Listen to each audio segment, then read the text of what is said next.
It has been one of my top priorities since taking office a year ago, and it is going to be the work of what we're doing moving forward as a top priority. In my first year, one of the first things I really wanted to do was to have someone from the federal EPA office come and visit the community with me.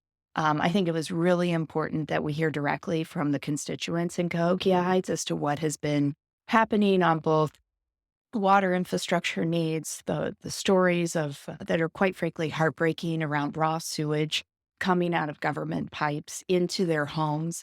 I heard a constituent story in Cahokia Heights where they had raw sewage coming into their basement. The woman was in her 70s. She had to get her husband's assistance to help her get the sewage out of her home. He had had surgery recently, and because of exposure to the sewage, lost his leg. I mean, this is happening in this district, in these communities. And so it was really important for me to have the EPA hear directly what that impact has been. And as you know, this has been a generational issue. This has been going on for decades. And so finally addressing these issues and getting them resolved is one of my top priorities. So since the EPA has come to the community and visited it, a couple of things we've been able to do. One top among them is to get an EPA coordinator identified to work full time in the community, prioritizing these water infrastructure issues to get them resolved. That person, Beth Murphy, started on November 1st and has been working very closely with local, state, and federal stakeholders on progress and what progress looks like for this community, how we can define success. And so just last week, I had a check in with her directly to just hear about some of the meetings that have been happening. They recently had one on January 11th with the local stakeholders, including both the city of Cahokia Heights and the city of East St. Louis, along with the county. So a lot of that, a lot of meetings are happening, a lot of stakeholder conversations to get organized and to put a plan together for action.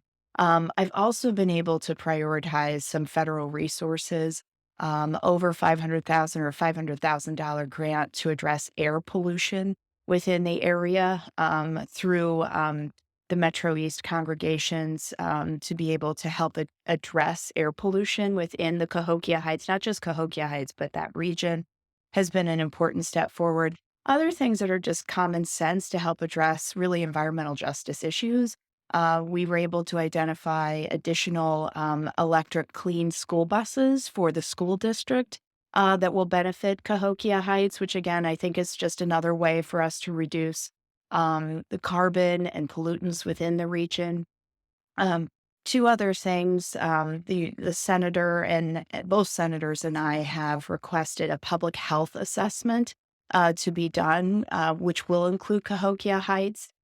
We've had an initial conversation with the CDC around what that assessment will look like, and we'll keep you posted on kind of how we map out a plan for that assessment to move forward. But I think that's another important step forward when we're looking at what has been the impact of this decades-long issue within Cahokia Heights. And then I just say lastly, I had the opportunity in front of the department, I'm sorry, not the Department of Transportation, but the Transportation Infrastructure House Committee to make the case for additional wastewater infrastructure investment. There's a $100 million investment. I requested $200 million and testified to the needs of Cahokia Heights and specifically for this wastewater investment, which would support the work of the Army Corps of Engineers and what they've requested as something that's needed in the community in order to get to fully addressing these issues.